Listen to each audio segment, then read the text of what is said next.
د بي بي سي د پښتو خپرونه ده چې په لاندې ټکو 19 15 140 او منځنۍ څپه 212 مترو باندې خپرېږي. درنو اورېدونکو السلام علیکم. دا د اوس د بیګمن په ساعت سره په خپله ماسخوتنۍ خپرونه پیل کوو.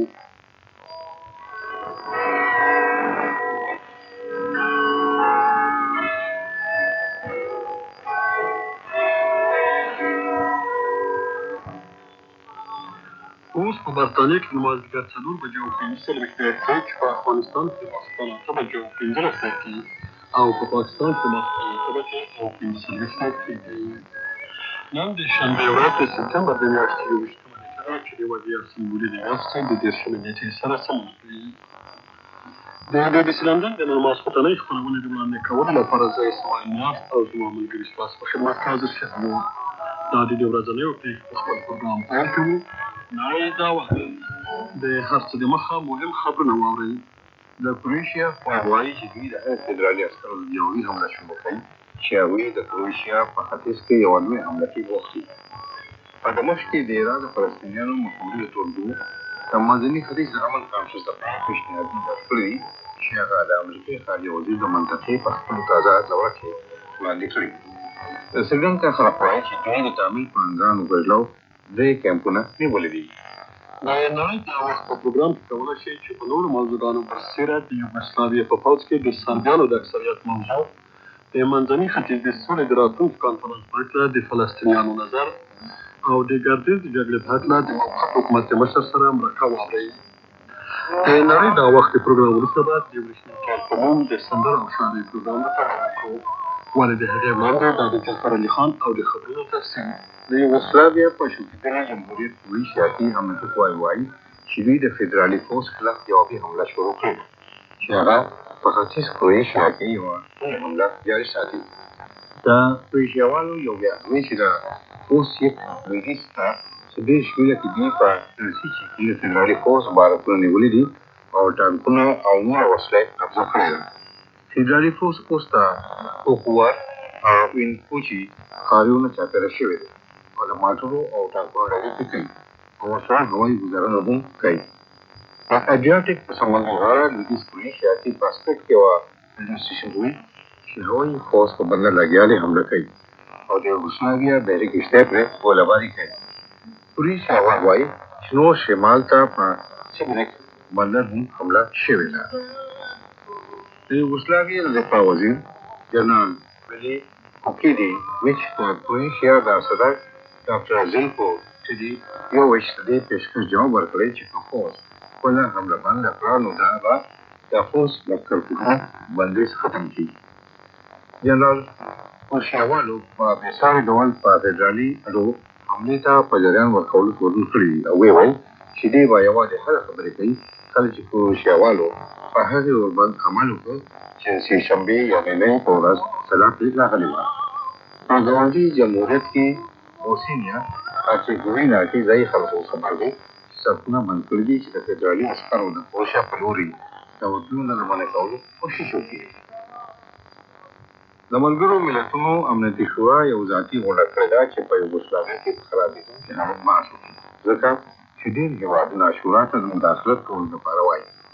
اتریش شورا ته په کلکه وایي چې ټولو خواوو ته غږ وکړي چې په ورباندې عمل وکړي او شوروي دا تجویزه کړه چې کېدای شي عمومي منشي ښاغلی تریز ډیکلار د دغه سیمې دوره وکړي. په نور هېوادونه چې پکې هند، چین او کیوبا شامل دي د شورا د یو قوي رول مخالفت وکړ. امریکې او برطانیې وایي چې شورا باید د یورپي امن کوششونو په ملاتړ کولو زور ورکړي. د فرانس خارجه وزارت وایي دوی د ملګرو ملتونو د شورا غونډې ته ویلي دي چې په بله هفته کې غونډه وکړي چې په یوګسلاویا کې په خرابېدونکي حالت راوار وکړي. په شام کې فلسطین مشرانو د منځني ختیځ امن کانسول لپاره د امریکې پیشنهادونه رد کړي. د پیلو دننه د دریو مخوري ټولګو مشرانو د امریکې د خارجه وزیر ښاغلي بیکر د ډلې د هغه د منځني ختیځ د تازه دورې په دوران پیشنهادونه بیخي په ناپوره وبلل.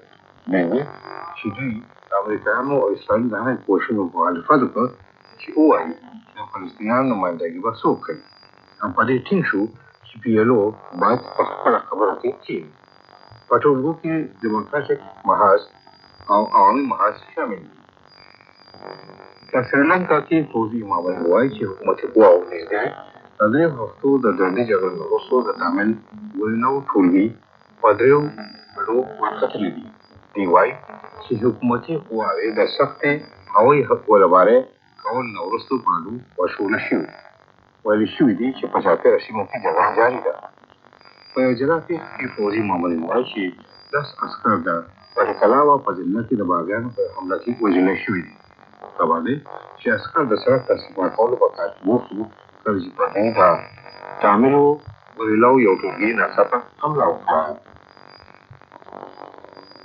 د سرینګر په خبرونو کې وایي چې د پاکستان او هند ترمنځ د پولې نږدې د کشمیري مسلمانانو د ټوپکو او هندي عسکرو ترمنځ یوه سخته جګړه شوې ده.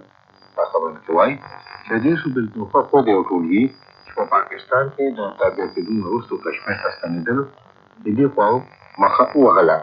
پولیس وایي چې دوی وژل شول او په ښکاره د خپلو فرهنګونو په سبب وروسته مړه شول. پاتې د پاکستان سیمې ته بېرته وتښتېدل. خبر دی چې د هند یو عسکر وژلی شوی دی. په جلا یوه پېښه کې د جنوب کشمیر د هندوانو په منطقه کې په جنګو ښار کې 2 بمونه وشودل. په خبرونو کې وایي چې په یوه پېښه کې یو پولیس وژلی شو او 5 پولیس زخمیان شول. د شوروي د ارمنستان په جنوبي جمهوریت کې ووټران د ازادۍ په هکله نن ووټونو کې برخه اخلي. خارجي مبصرې وایي چې ووټران په ځای کې راوتي دي او ووټونه ښه برابر روان دي. د جمهوریت په پایتخت یاریوان کې د BBC خبریال وایي چې دې کې شک نشته چې د ازادۍ په حق کې ووټ به په اکثریت کې وي. د شوروي د قانون لاندې باید چې د په حق کې ارومرو په 3 کې 2 ووټونه وي چې هغه منظور شي. سبا له باندې شروع نتیجې معلومې شي. د سرکاري نتیجې اعلان به د دوشنبې یا ګل په ورځ کېږي. تر دې وخته د شوروي د 15 نه 12 جمهوریتونو یا خو د ازادۍ اعلان کړی دی یا دا یې ښکاره کړي دي چې دوی د ماسکو نه شوکېدل غواړي. دا و خبرونه او اوس هم د نړۍ دا وخت پروګرام نوی موضوع. لکه په خبرونو کومه چې واورېدل د یوګسلاویې فدرالي پوځ د کروشیا د قوو په ضد عملیات پیل کړي دي. کله چې فدرالي پوځ د کروشیا د قوو په ضد خپله اوسنۍ حمله پیل کړه، زیات شمېر ټانکونه او زیرپوش لیدل شوي وو چې د یوګسلاویې د بیرغ په ځای د سربیا بیرغونه تړلي وو. په هغه وخت کې د یوګسلاویې د بوزنیا هرسګوینیا د جمهوریت جمهور رئیس په دې جمهوریت کې د احتیاط راغوښتل محکوم کړي دي او تقریبا اکثریت د احتیاط سره نژاده دي. کم 50 کاله پخوا د مارشال ټیټو د خوا بنسټ کېښودل شو. په تاریخي او عنعنوي لحاظ زیاتره برخه یې د سربیانو د افسرانو څخه جوړ دی. سربیره په دې چې د شکل او څېرې له مخې د یوګسلاویا فدرالي پوځ یو سربي پوځ دی، خو په دې پوځ کښې غیر سربیان هم ګډون لري. دا اقلیتونه مقدونیان، بوسني مسلمانان، البانیان او هنګریان دي. په پوځ کښې دا ټول توکي اقلیتونه د یوګسلاویا کورنۍ جګړې ته د کروشیانو او سربیانو ترمنځ شخړه ګڼي او پوځ د سربیانو په خوا جنګېږي.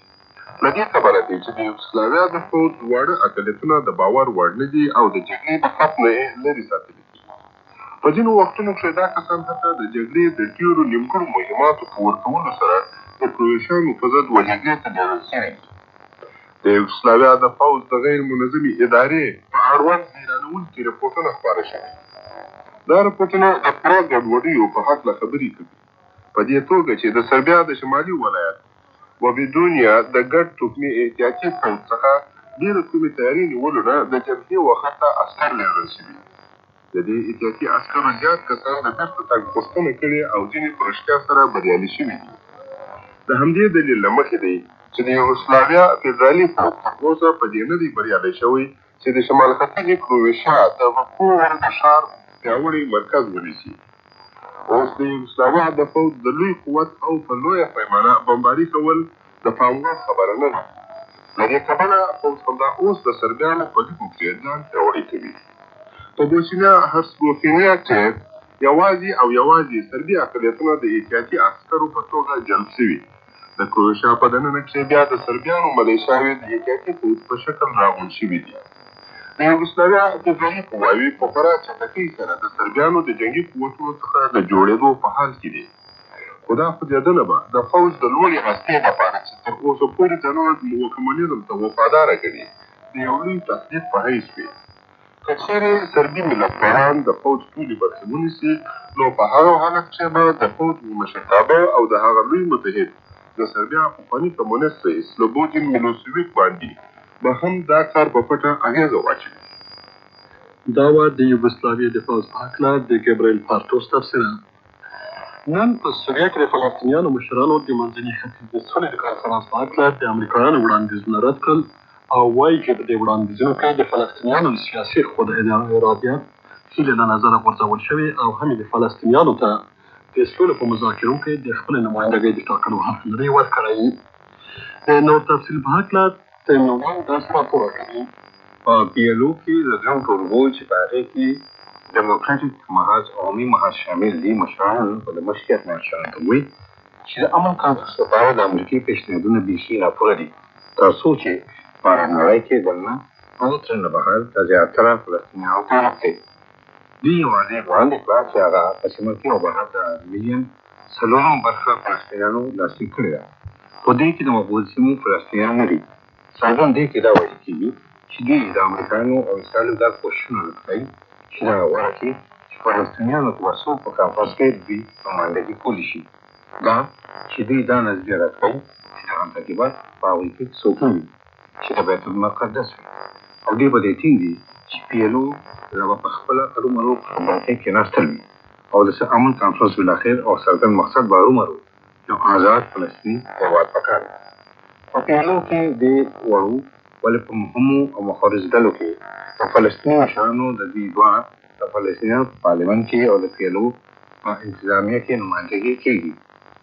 دوی دا فکر کوي چې په محفوظه سیمو کې او په الجیرس کې د PLO په مقر کې څه د دننه کسان د فلسطینیانو د بنیادي غوښتنو په سر دا سودا کولو نیت لري او په داسې عاجله وطنه کې په راتلونکې هفتې پارلمان سره د دوکې شاخې کولو څخه لري چې ځان رسوونکي سودابازي به ټولو فلسطیني هیلو او مرادونو ته زیان ورسوي. د دوی مخالفین به دا دلیل وړاندې کړي او ووایي چې دا به د فلسطینیانو دپاره ښه وي چې امن کانفرنس ته ورشي. په د هر څه پیشکش ورته کېږي په ځای د دې چې اسرائیل داسې عنصر وګڼي چې هغه د زمن ښکاري چې د امن په لاره کې ولاړ دی. دلیل د هر څه چا وګټه. دا واضح دی چې د فلسطینیانو د پارلمان د بلې هفتې غونډه به د زلزله‌آوي او خرابینه ډکه وي، څنګه چې بلاد بنیادي نظریو او د حرکت په مستقل ته ورکوي. دا و د منځني ختیځ نه د نومبر وړمه ورځ په پېښور کې د مجاهدینو منابعو د ګردې د جګړې راپور ورکړی و او هم یې په دې جګړه کې د مرګ او ژوبلې په هکله خبرې کړې دي. دا چې دا جګړه څنګه او د چا د خوا پیل شوه، څو ساعته وړاندې موږ په پېښور کې د موقت حکومت مشر پروفیسر مجاهدین په دې هکله پوښتنه وکړه او هغې په ځواب کې داسې وویل: همدغه د ګردیز خو داسې ده چې د ګردیز احمالات موږ د وخته نیولو انذارات هم کړي وو. دغه دپاره چې خامخا فصل خوش ده، خامخا ګردیز به تسلیم شي او څه ارتباطونه مو د ګردیز د قماندانانو د کابل د رژیم سره یا هغه احمالات انذارات یې کړي وو د څو وخته چاپېر د ګردیز. په دې وخت کې پخپله د حکومت د کابل د حملې شروع وکړه، نو بمبارونه یې شروع وکړه په خلکو باندې، په اهالي د ګردیز د چارچاپېر د باندې هغه سیمه کې چې خلک اوسي هغه باندې بمبارونه شروع کړه چې خلک اوس هجرت لاس پورې کړی دی، هجرت کوي د منطقې نه، او د مجاهدین د لارې ټول لارې د بمبار باندې ونیول. د اورګانو د تقسیم وسلې دا استعمالي په خلکو باندې په مجاهدین باندې څو مرکزین مجاهدین ووهل، ډېر کسان شهیدان شو، ډېر کسان زخمیان شوي دي. بیا په دې دوه تیاري زموږ مجاهدین وګرځول چې دوه پیلوټان یې اوس زموږ سره بندیان دي او موږ مجاهدینو ته دا هدایت ورکوو چې تاسې فقط مراکز نظامي او عسکري د ګردیز هغه باندې حمله وکړئ او د اور باندې ونیسئ، لکن په ښځو په اهالي باندې په دې خلکو باندې چې تعرض نه کړي، اوبه تلف نه شي، او که بیا جنګي اسیرانو لاسته راځي د اسیرانو سره د انساني اسلامي معامله باید وشي. ستا په نظر باندې د کابل حکومت ولې په داسې وخت کې حملې پیل کړي دي چې اوس د سولې خبرې روانې دي او د افغانستان د آزاد انتخاباتو د کېدو په هکله خبرې کېږي؟ دا خو د سروش کار دی نو یو خوا نه د سولې خبرې کوي، مذاکرات سیاسي روان دی، یو حل سیاسي او د مناسب صورت سره امکانات یې و چې څه شي باید یو تصویر ته ورسېږي. چې اوس خو د دوی خپل دغه اعمالو دغه کارونه شروع کړي دي په افغانستان کې ډېر وخت نه دی شوی چې په دې وخت کې زیات شوی ده. نو په پای کې پرون شپه چې تازه خلک د څه نه راغلي زموږ نظامیانو د جګړې شاوخوا نه راغلي او اوس دې مه کوه په خلکو باندې. زه دا وایم چې البته د دې کون عمل یو شی نه ده، فرق لري سره. او په دې جنګ کې د ملکي کسانو د تلفاتو خطر څومره دی؟ ولې څنګه نشته؟ زه خو د جګړې په شاوخوا کې هم کلي دي چې په هغه کې خلک ملکي خلک اوسي او هغه کلو باندې هم اوس برباد او تقسیم وسلې استعمال شروع شوې ده چې خلک اوس په هجرت پورې لاس کړی دی او رنګ یې ژر کې هغه ځانګړي نور خلک مجاهدین باندې حملې کېږي، د مهاجرین لارې باندې هم بمبارډونه کېږي او تبدیل وسلې په حوالي او په مجاهدین استعمالېږي. نو مجاهدین مجبور دي چې موږ ته اجازه ورکړي چې د عسکري او نظامي فقراتونو باندې حملې وکړي او ځان وساتي. او د اوس د ګردیز د وضع نه کوم معلومات شته؟ ښکاري اوس ګردیز کې جنګ روان دی؟ دا تر اوسه خو ډېر جنګ خو نه دی روان شوی، خو د دښمن د خوا د کابل حکومت د خوا دا د راکټونه او د ثقیل وسلې استعمال په مجاهدینو حالي باندې داسې تورني کې شروع شوی ده. پرون هم چې اولمه ورځ څو تنه شهیدان شو او څو تنه زخمیان شو او یو مرکز د مجاهدین هغه له منځه وړه. یعنې که په مجاهدینو باندې حمله نه وای شوې تاسې نه غوښتل چې د ګردیز جنګ شروع موږ نه غوښتل چې په دې روسي سره دا چې په ګردیز باندې حمله وشي. موږ غوښتل چې دا ولې چې ارتباطونه وو او دوی په قراري سره په مسالمتانیز صورت سره تسلیم شي چې بین کوم خندوزي بین کوم تقریب اهالي او د خلکو ده. دا و د موقت حکومت مشر پروفیسر مجددي. د شوروي د دوه خورا با قدرت جمهوریتونو مشران یعنې بوریس یلسین او نورالسلطان نظربایوف نن سهار په باکو کې د آذربایجان د جمهور رئیس سره د خبرو وروسته اوس قفقاز ته د سولې د ماموریت په خپل دوهم پړاو پیل کوي. ښاغلی یلسین او ښاغلی نظربایوف به نن پخوا د دې چې ماښام د ارمنستان پایتخت یوروین ته لاړ شي او آذربایجان او ارمنستان ترمنځ د شخړې سیمې ناګورنو قرهباغ ته به سفر وکړي. په عین وخت کې نن د ارمنستان خلک د شوروي نه د ازادۍ په اعلانولو ریفرنډم کوي.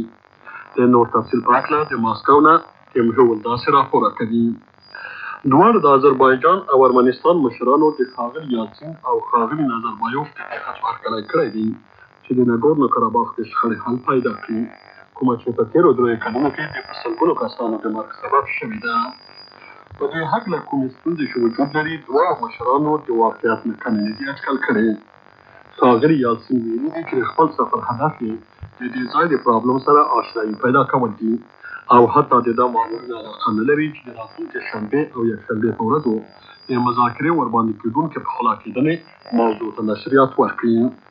په دې هکله د احتیاط نه د کار اخیستنې موقف تېره شپه د آذربایجان لخوا د جمهور رئیس ګورباچوف د سولې د وړاندیز په ردونې سره ښکاره دی.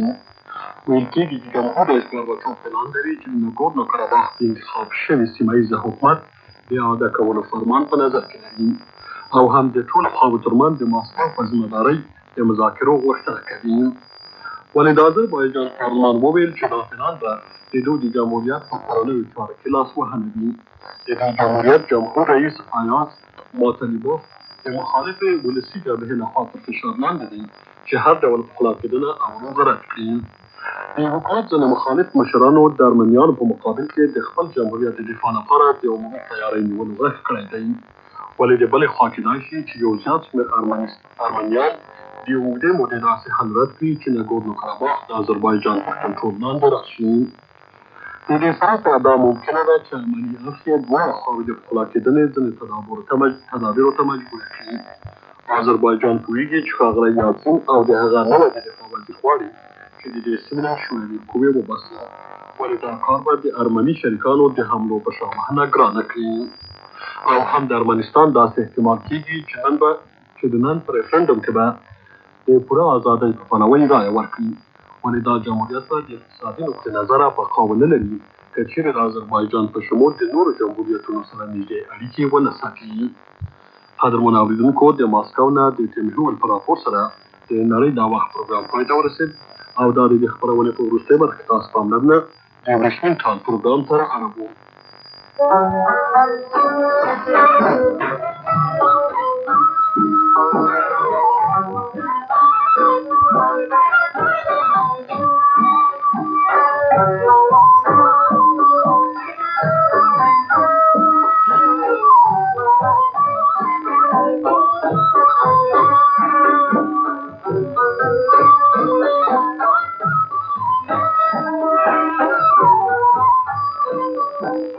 محترم اوریدونکو، د ورېښمو ټال بل پروګرام ته درته ښه راغلاست وایو او په سر کې د افغانستان د یو پیاوړي او محبوب سندرغاړي احمد ظاهر په اواز کې د هغه ناره درته اورو چې خپل جانان غوښتنه کوي.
احمد ظاهر د شخصي او خصوصي حسادت په اساس له منځه ولاړ، پوهاند بهاءالدین مجروح خپلو خلکو او وطن ته د خدمت له امله قرباني شو.